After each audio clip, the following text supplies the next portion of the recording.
Baik, yang saya hormati pimpinan Komisi 3, yang saya hormati Bapak Ibu anggota Komisi 3, Pak Kapolri dengan Pak Kapolri belum ada ya, bahkan belum ada. Oke. Dan para pejabat utama, dan yang saya banggakan para Kapolda 38 provinsi.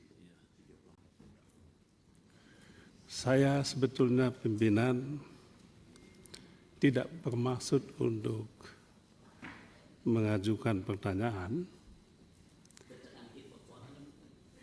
tetapi ada hal yang penting yang saya lihat. Yang saya lihat adalah semua Kapolda se-Indonesia datang. Berarti ada apa? Saya belum nangkap dari tadi. Ya saya ada apa? Apakah situasi bangsa kita ini lagi genting sekali kah? Sehingga Bapak Kapolda jauh-jauh dari tempat yang sangat jauh datang ke sini hanya untuk pertemuan yang singkat. Sayang kalau kita tidak manfaatkan dengan baik. Oleh sebab itu, pimpinan, perkenankan saya menggunakan hak saya untuk menyampaikan beberapa pernyataan dan hak bertanya. Bertanya adalah tugas kami anggota Dewan. Dan juga membuat pernyataan. Yang pertama, sama dengan teman-teman lain tadi menyampaikan apresiasi. Saya tadi menduga yang datang ini adalah Kapolri yang baru. Ternyata tidak. Ternyata Kapolri kita masih yang lama. Mengapa? Sebab lama sudah tidak ketemu. 5 kali masa sidang. 5 kali masa sidang. Kepada pimpinan saya pernah mengajukan pertanyaan, apakah Kapolri masih ada kah? Masih sehat beliau kah? Sebab lama sekali tidak muncul di Komisi 3, saking sibuknya. Saya mendukung penuh tugas Pak Kapolri ini. Tetapi jangan lupa, Bapak Ibu sekalian yang saya hormati, satu-satunya jabatan yang eksistensinya ditentukan oleh 2 lembaga adalah Kapolri, Presiden dan DPR. Undang-undang dengan tegas menyebutkan pengangkatan dan pemberhentian Kapolri haruslah persetujuan Dewan. Oleh sebab itu, tidak hanya Bapak Presiden yang menilai beliau berprestasi, tapi kita juga menilai beliau berprestasi. Sehingga semua anggota Dewan dengan welcome menyambut Kapolri kita yang lama dan tetap dipercaya untuk periode presiden yang baru. Beliau masih lama pensiunnya, 5 tahun lagi. Jadi bisa Kapolri menjabat 5 tahun lagi sampai 2029 ketika pemilu mulai lagi. Yang kedua, saya apresiasi kepada pimpinan Komisi 3 yang lengkap datang. Baru kali ini juga Dan apresiasi juga karena semuanya masih muda. Bisa aja.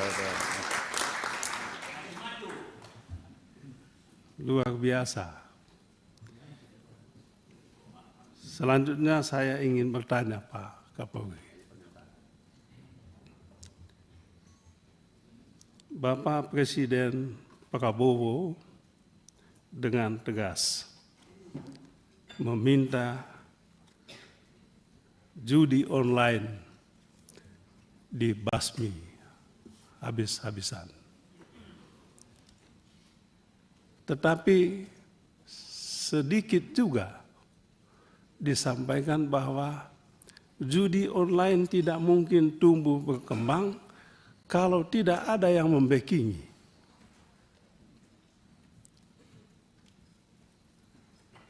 Saya masih ingat masa silam. Masa silam itu 45-45 tahun. Ketika kita masih ribut-ribut soal satgas-satgas yang ada di Mabes Polri. Dan pada saat itu ada Satgas Merah Putih, ada Satgas Satya Nusantara, apalagi itu ya, Satgas-Satgas. Dan saya masih ingat betul, salah satu isu yang diangkat pada saat itu adalah soal judi online ini. 303. Dan judi online ini.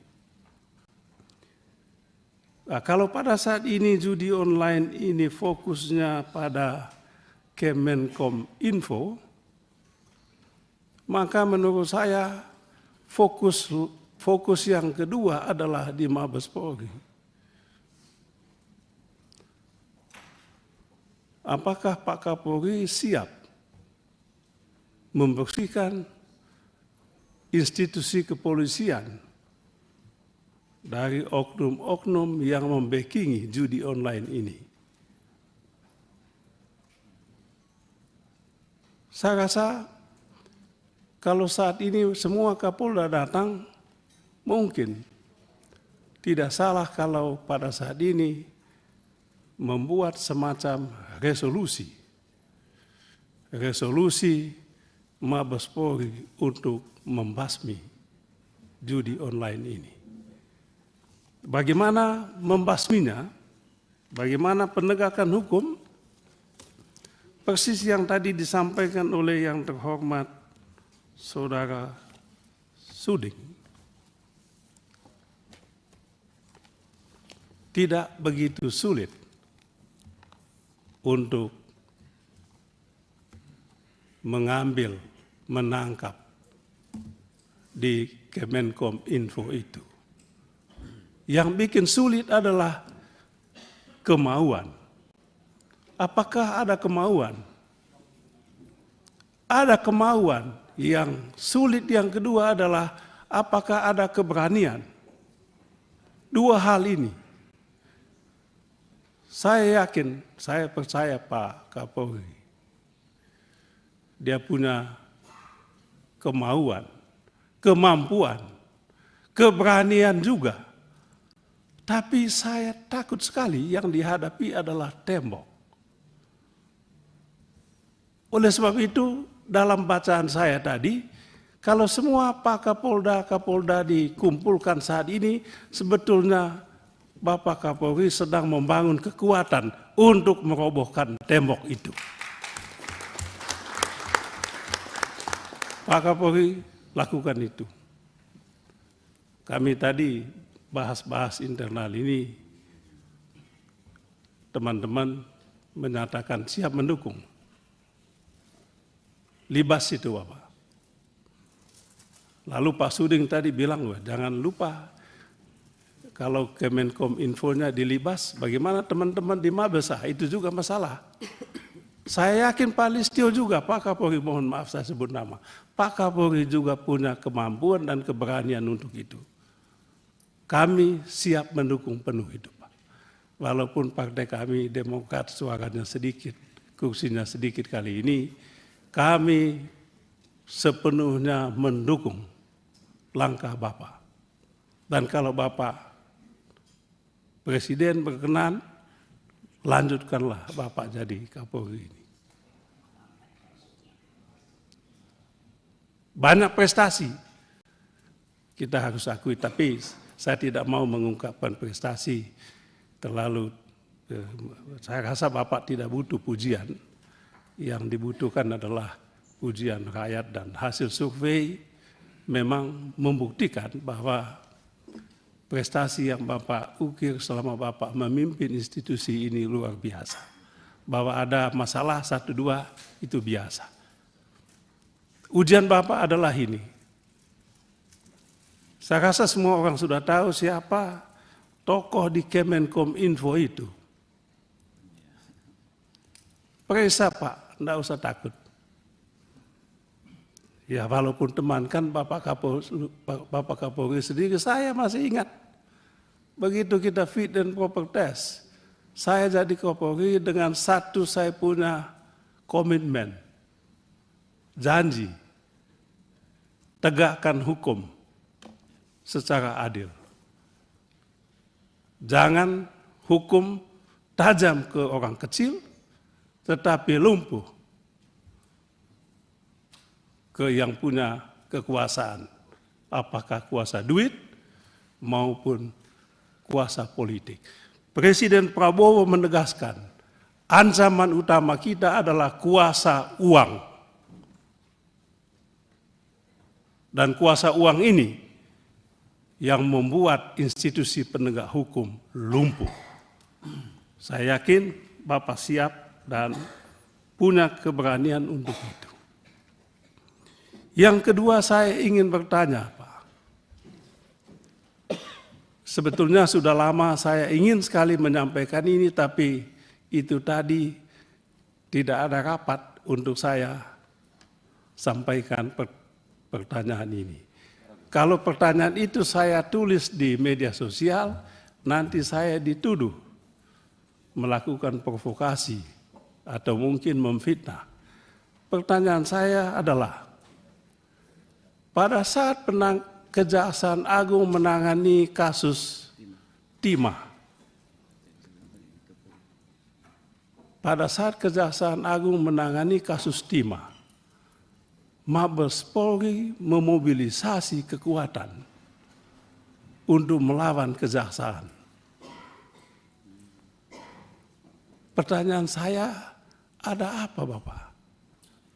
Bukankah institusi kepolisian harus berada dalam satu barisan untuk menyelamatkan sumber daya alam kita ini, khususnya timah ini? Pertanyaan ini saya tanya kemana-mana, tidak ada yang menjawab. Dan perkenankan saya saat ini menyampaikan pertanyaan itu. Mungkin Bapak tidak perlu jawab, itu tidak penting jawabannya bagi saya. Yang penting bagi saya adalah saya sudah menggunakan hak saya untuk bertanya di depan Bapak. Sebab jawabannya tentu sulit. Pertanyaan yang sama sudah saya sampaikan kepada Jaksa Agung juga. Saya juga sampaikan Bapak Jaksa Agung tidak usah jawab. Dan memang beliau tidak mau jawab. Karena sulit. Cuman saya tanya lebih lanjut, Bapak tidak jawab karena sulit atau takut? Kalau Bapak takut, apalagi saya ini? Itu yang saya tanya Bapak.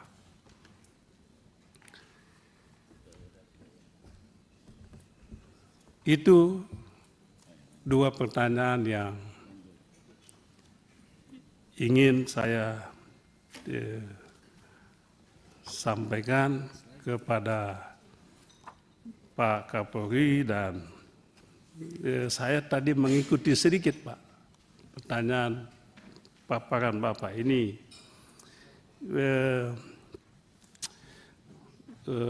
Soal sumber daya alam, ada tulis di sini diselamatkan 2 triliun.